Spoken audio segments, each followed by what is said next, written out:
Hey everyone, I'm back and welcome back to my channel. Today I'm going to switch it up a little bit and get into some more faith-based content.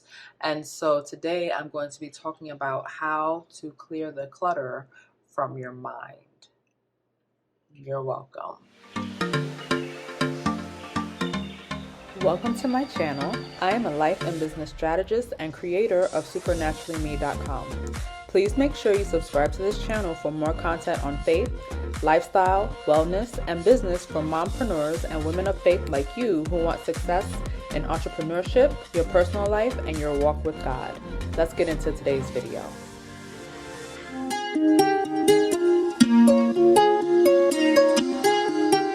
A couple of months ago, I wrote a post on my blog, supernaturallyme.com, which is titled How to Clear the Clutter from Your Mind. And so I'm going to be using that as a reference today for this video. And so the first thing that I want to mention is that childhood traumas can clutter your mind in adulthood. So as adults, we have decisions that we have to make. We have lifelong decisions that will affect our outcomes. And so as an adult, we sometimes don't realize that there are childhood traumas and experiences that we've had that allow us to behave in the way that we behave, right? And so a lot of times we're trying to figure out or answer the question, who am I and what is my purpose?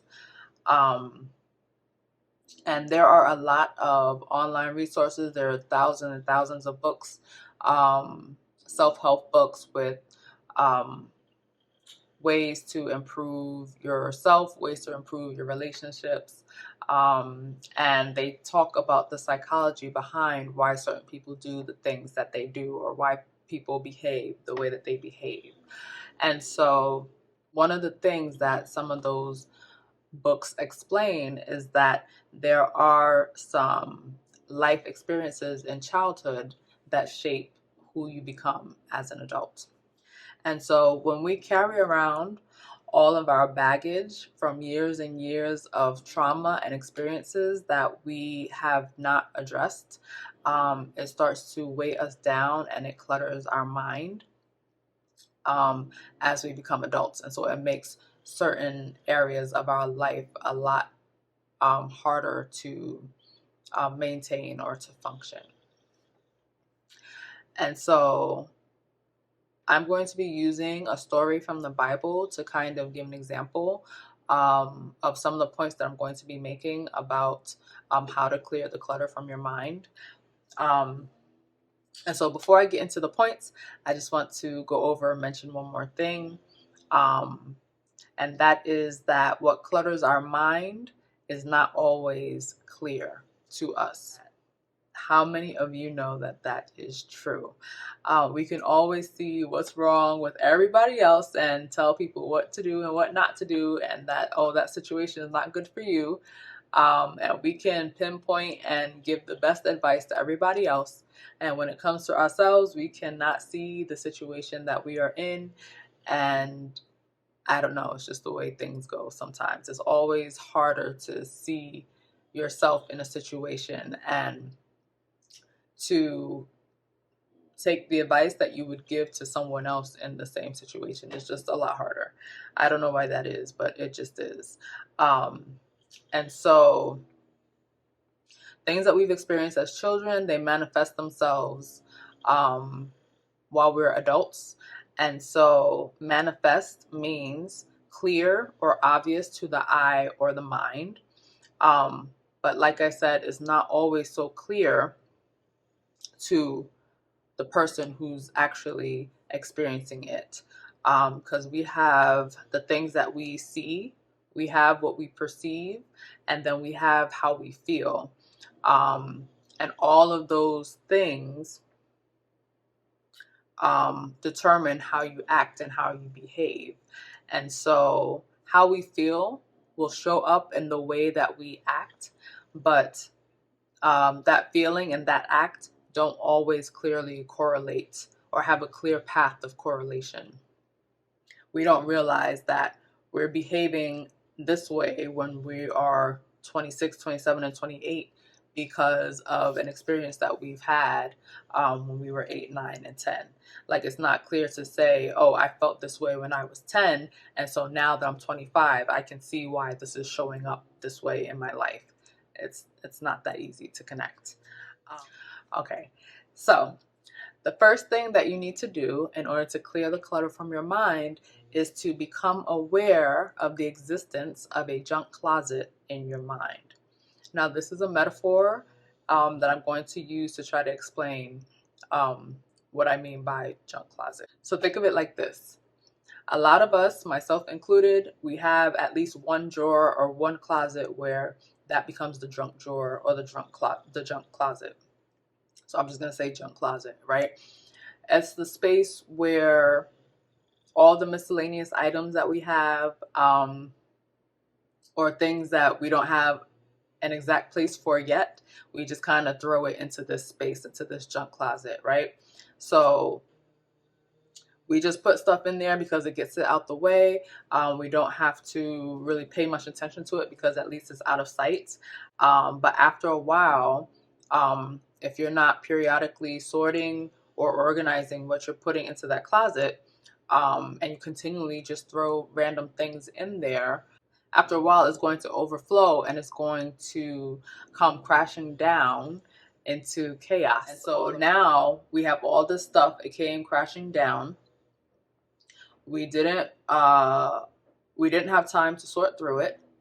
It's too overwhelming now to go through it and try to organize it. And you also don't want to ask anyone for help because you don't want them to see your mess. So you walk around it, you try to avoid it, you try to live with it as if it's not there.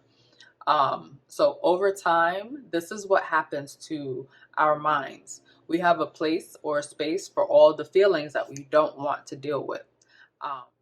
If you're not sorting and getting rid of the negative feelings associated with experiences that have been impacting our thinking, then those experiences, emotions, and negative thinking manifests in negative ways with our actions. Okay, so that's number one. Whether you want to admit it or not, there is a section of your mind that is a junk closet. It is the space where you have experiences that were traumatic or that you didn't like growing up. And so instead of really sitting through it, talking through it, trying to release the negative thoughts or emotions behind it, you kind of store it away into your junk closet, and that will build up over time. Okay, and so number 2 is be intentional with your actions for positive outcomes. And so I'm going to use the story of Cain and Abel in the Bible in Genesis 4. And so Cain and Abel, they were the children of Adam and Eve. And so they were brothers. And in the Bible, it says that Cain was the firstborn, and when he grew up, he cultivated the ground.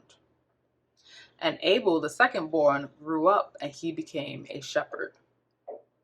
So this is interesting to me because it says when they grew up, Abel became a shepherd. So Abel is the second son, but they speak of him first and talk about what he became. And the way that they indicate what he became means to me that he made an intentional choice to become a shepherd. So Abel intentionally became a shepherd. And with intention, there is an amount of planning, of preparation, and skill that is required in order to become an expert in any area. And so now it says, secondly, Cain cultivated the earth. Cain cultivated the ground.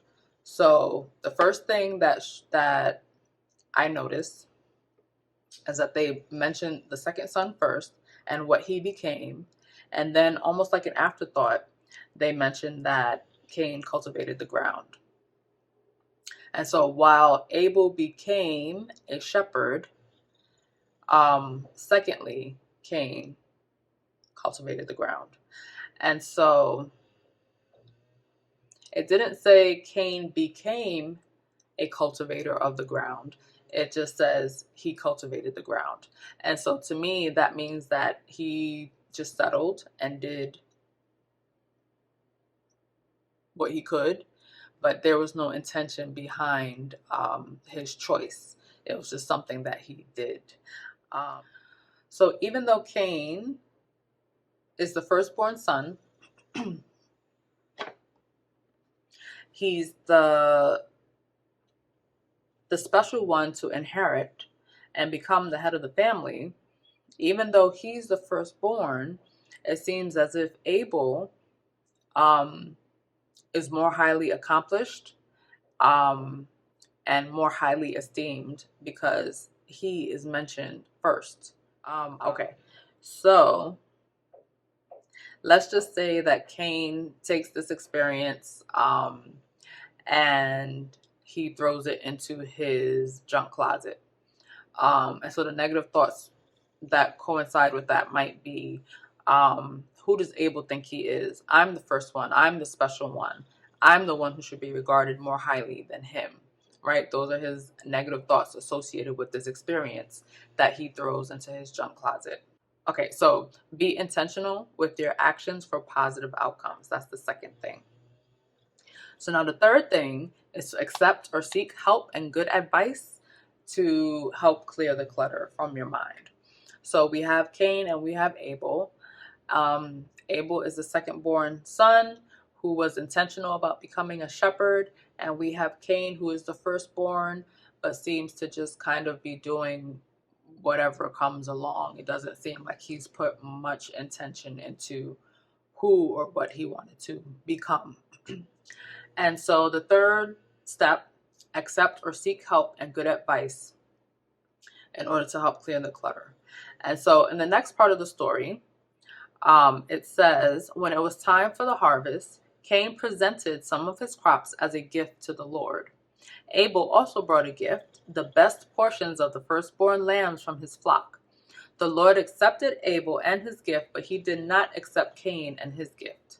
This made Cain very angry, and he looked dejected. Okay, so here we have again, both the brothers are presenting something to the Lord. It says that Cain presented some of his crops as a gift, right? And then it says that Abel brought the best portions of the firstborn lambs from his flock. And so this also says to me intention, right? It seems like Cain just threw some crops together and said, here's my gift, right? Where Abel, he actually took time to think about what gift he was going to present. And his gift actually has some significance. And so the gift that Abel presented was the best portions of the firstborn lambs from his flock. And so the firstborn lamb symbolizes the importance and the quality of being a firstborn, right? It's like the best of the best. And his gift was full of value and intention. And so Abel and his gift, they're accepted by the Lord. However, Cain and his gift is not accepted. So again, Abel, the second son, is highly esteemed, and Cain, the firstborn, is rejected.